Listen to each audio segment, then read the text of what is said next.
Sementara itu, pemirsa, pemerintah Kota Banda Aceh melalui Dinas Koperasi UKM Perdagangan Kota Banda Aceh menggelar pasar murah dalam rangka menghadapi Hari Raya Idul Fitri 1439 Hijriah tahun 2018. Pasar murah tersebut dibuka langsung oleh Wali Kota Banda Aceh, Aminullah Ustaz.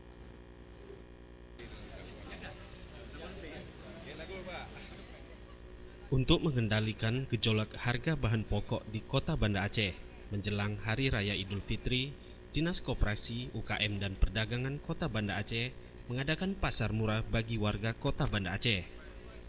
Pasar murah tersebut berlokasi di Taman Makam Pahlawan Kota Banda Aceh serta di Ule Karing. Dalam sambutannya, Wali Kota Banda Aceh menyebutkan pasar murah ini sebagai upaya untuk mengendalikan harga barang, di mana menjelang Hari Raya Idul Fitri sering terjadi kenaikan harga barang.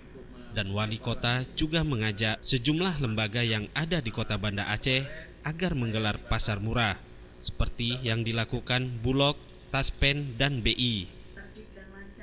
Dan sasaran pasar murah tersebut bagi warga Kota Banda Aceh yang ekonominya lemah, sehingga terbantu meringankan beban perekonomian mereka. Kita laksanakan ini adalah dalam rangka mengendalikan harga. Jangan sampai warga Kota Banda Aceh ini membeli barang yang jauh dari harga yang sebenarnya. Jadi dengan adanya pasar murah secara otomatis akan menguntungkan masyarakat Kota Banda Aceh. Kemudian kita harapkan ini yang membeli adalah masyarakat menengah ke bawah. Dan juga tidak boleh dibeli oleh para kepala, itu kemudian pedagang, kemudian dijual lagi. Ini adalah merugikan warga yang kurang mampu. Sementara itu, Kadis Koperasi UKM dan Perdagangan Kota Banda Aceh T. Iwan Kusuma mengatakan stok bahan pokok untuk Hari Raya Idul Fitri mencukupi.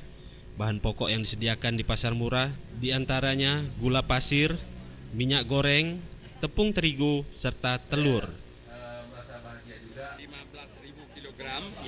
15.000 kg, minyak goreng 15.000 kg juga, kemudian tepung terigu 5.000 kg dan telur ayam 80 butir.